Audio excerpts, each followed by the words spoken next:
So last week we did a video on our town days and kind of brought you guys along for that. And featured in the video was Dan's Corvette. So I thought it would be fun today to talk a little bit about Dan's Corvette because it's something that's super special to him. He's had it for a lot of years. And also, we'll get to it in a little bit, but there's a story behind that Corvette that actually has a huge part in why we started our social media journey and started the Wheelchair Dad pages. So we wanted to get to that. But first, Dan, tell us a little bit about how long you've had your Corvette and kind of what shape it was in when you first got it. Tell us a little bit about that. Sure. The Corvette I've had for somewhere around 15 years, maybe a little longer than 15 years. It's been a minute. It's been around a long time. When I got it, it was something I bought wrecked. That's how I got a lot of things back then. I used to do a lot of work with auctions and the insurance reclaiming industry, so I'd get a lot of deals on motorcycles and cars and trucks, and man, I had to have everything. But the Corvette, my red Corvette, stood out when I got it. It had good miles, whatever. It seemed like it was going to be a fun project, and they had enough aftermarket things that I could really personalize it, so I went for it. I actually don't like the look of that year of Corvette on its own, but it was hit hard in the front. My car was crashed hard in the front and had some damage on the back also. So part of my restoration on that car was to turn it into what is called the Tiger Shark Corvette. There's a kit that's a body kit that is the front and rear ends on the car, and it just looks a lot different. It almost looks more like the next model up, like the C6 year kind of on the front bumper, but just really unique European cool look on the back. It's just really nice. But the kit was awesome. It was easy to do and use, and it looked cool. I was super excited when I did it. And then the other part that stands out on the way she looks is the hood. I still kind of plan on, it would be really cool if somebody wanted to help donate a supercharger on that thing. I wanted to put a supercharger on it, and the way that, in plain supercharger, like the manifold and everything, big sexy thing in there. So in order to get that to fit, you have to have like another 1.5 inches of clearance. So I looked all over till I found that dream hood that called my name. Haven't seen anybody else with it. It's been just the whole kit when I got it all put together. I've just been real happy with it. Helped shoot the paint and do the body work and everything on it, and it was just a real labor of love for something I really like doing. I can talk about some other stories another time on my motorcycle that was the same story. I bought wrecked and turned into my dream machine.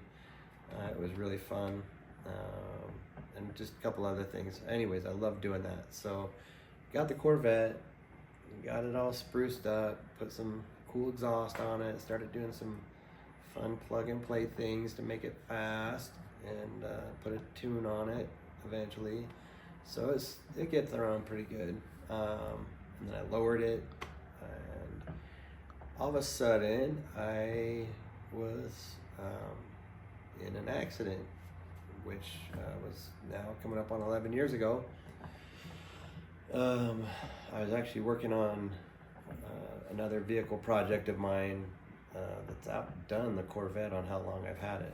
Anyways, I was getting ready to work on this other big project and had my accident. I just got the Corvette to where it was looking good, and really appreciated it, and man, I loved it.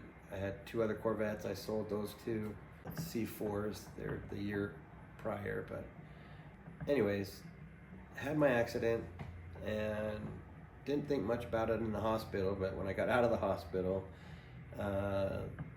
it was in the garage.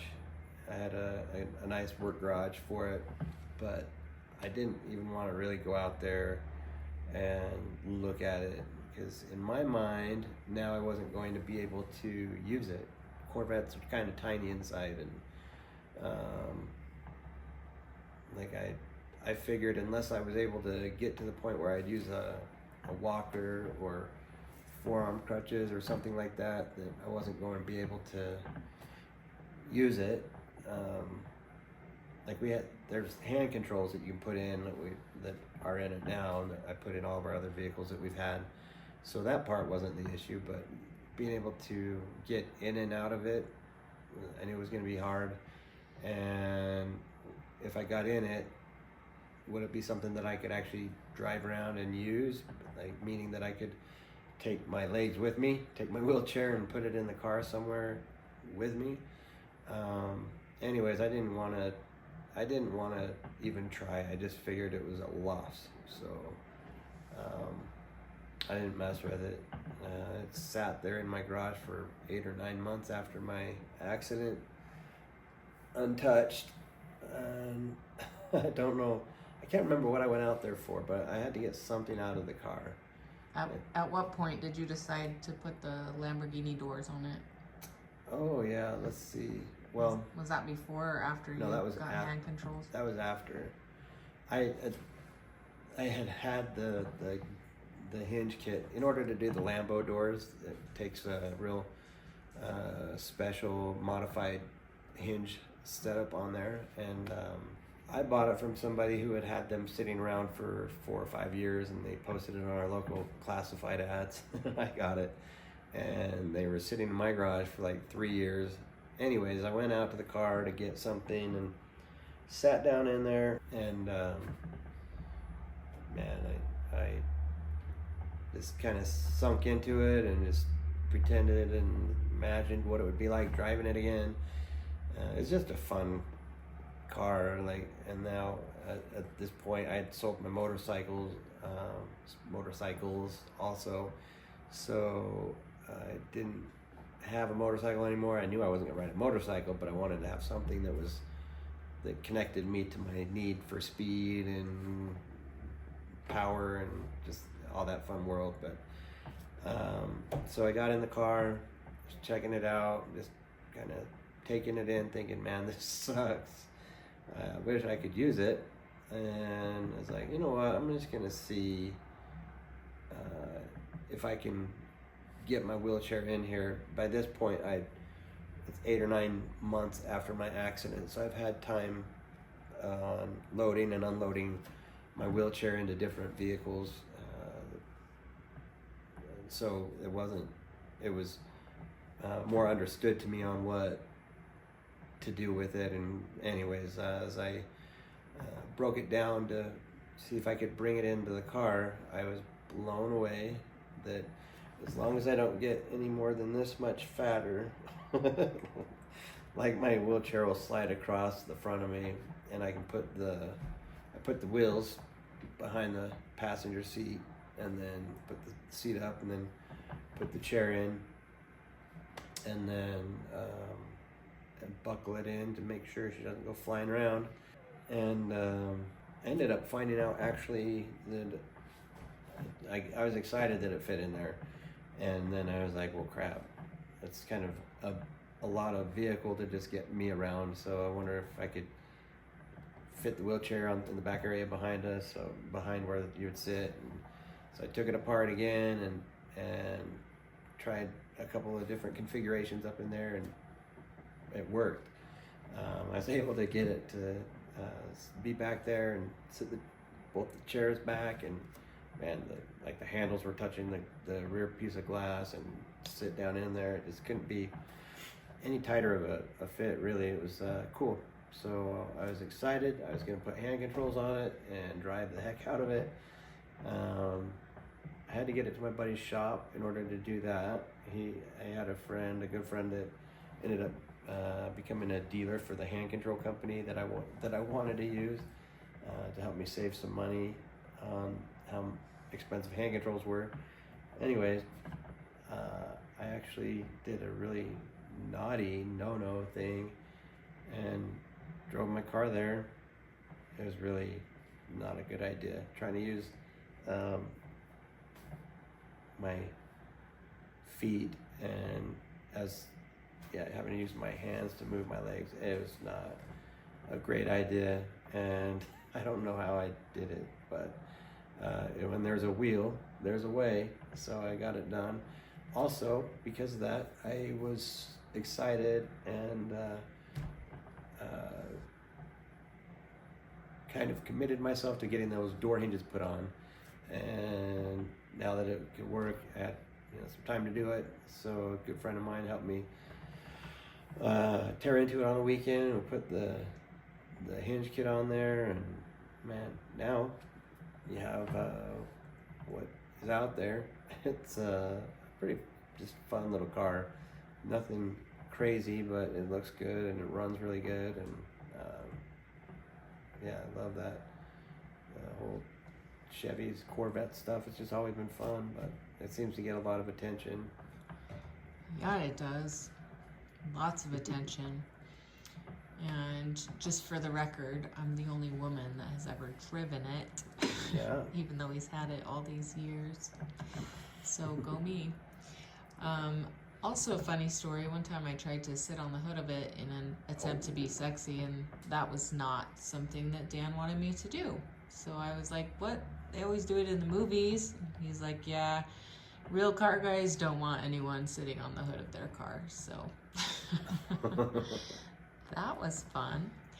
Anyways, let's talk about the story of this boy that, well, I'll let Dan tell it, but after he was out of the hospital, after he got driving his Corvette, he had this really cool experience with somebody, and that actually was kind of the start of him wanting to do social media content in some form to try and give hope to other people who were injured. So tell us that story.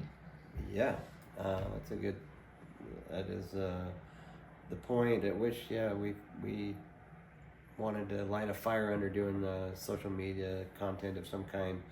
I had the car going. I had an appointment at the hospital way down. Anyways, had an appointment. I drove there with the Corvette and the wheelchair and the hand controls. They were in there. Got there, pulled in, and then a vehicle had pulled in several handicap stall spaces down. It was like a Ford, or like a SUV, and there was what ended up being a mom and a son, like starting to get a wheelchair, or was getting their wheelchair out for her son, and I opened the door on the Corvette and started throwing my wheelchair out and putting it together, and check the videos out on how that goes. It's pretty cool. But started putting my wheelchair together, and I noticed that they like stopped and were just watching like through my periphery at them, and figured that the kid was just kind of looking, just because of the Corvette and wheelchair. But put my stuff together, and I had to go past where they were at to head into the hospital. And when I went by,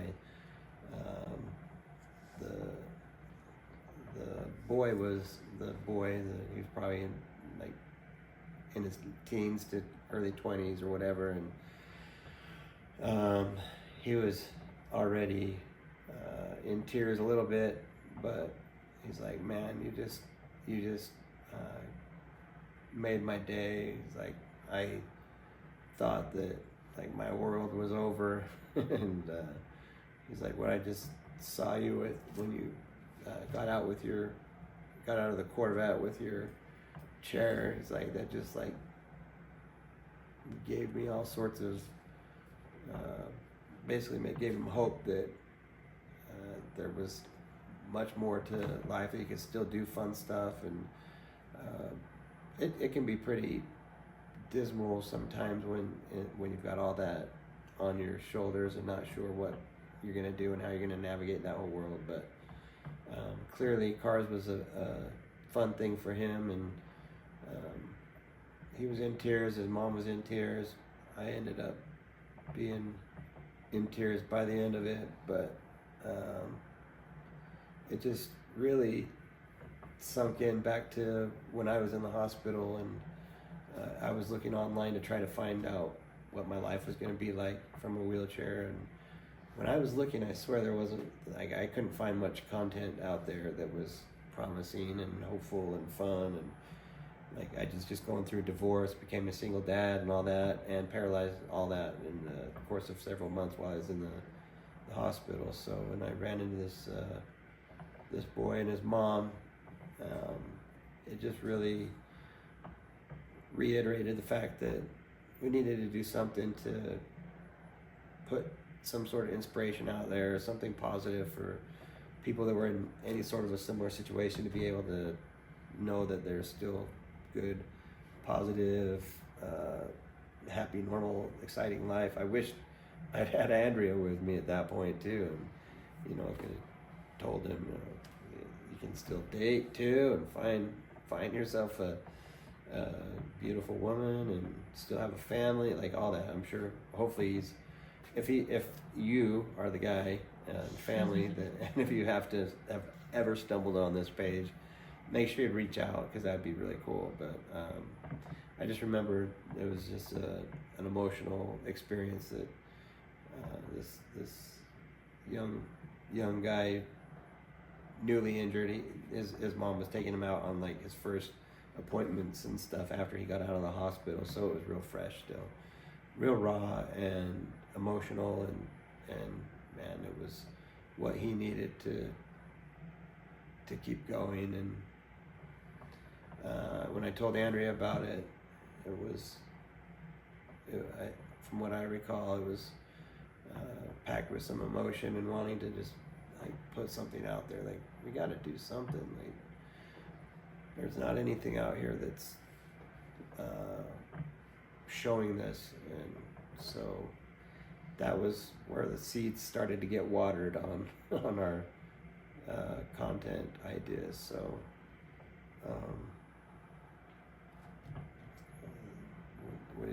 what else do you think? Any other questions on to throw out there on that? No, I think that's pretty good. I think throughout the years, it's been now coming up on 11 years in August, and I think there's been so many blessings, so many things that have happened, so many tools that have come into our lives, so many adaptions that have happened, and just learning how to navigate life from a wheelchair, and having babies, and doing sports things with older kids, and just trying to navigate it all, pushing strollers and loading into different vehicles and all the things. And I think it's just it's been really cool to be along for the ride, and like watch things progress and get better and get more hopeful, and be able to spread that hope to other people. So yeah, pretty cool.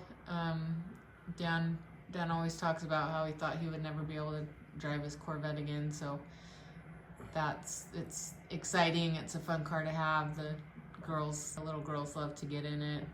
We actually had our older daughter drive it for the first time last week. She just drove it down the street, and Dan was yelling out at her to romp on the gas, and she finally did, and he got this big huge smile on his face. That's like, he's never been more proud.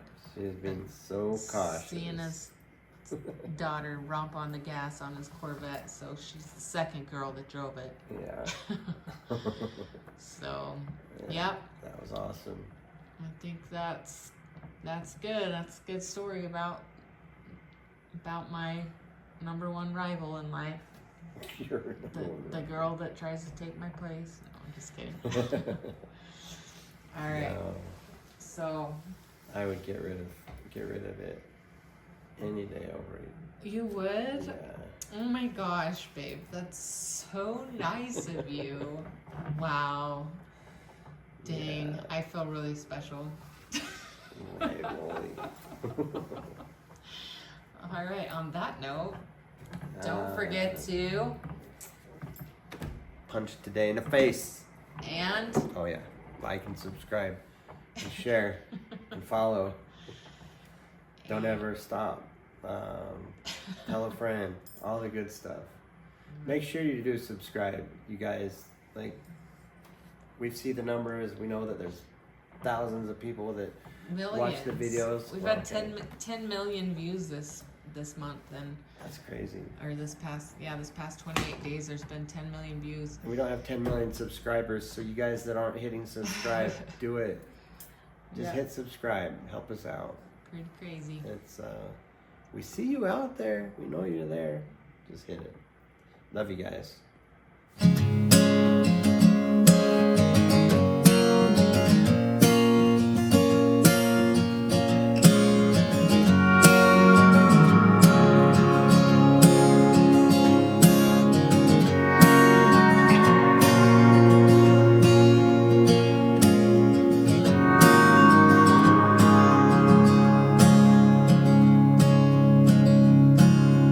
I can be a man, be big and tough.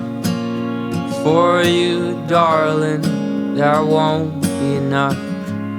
I would learn to move mountains, and I'd learn to part the sea. Whatever you want, whatever you need, you're the light in the tunnel when I'm feeling gray. You're the sun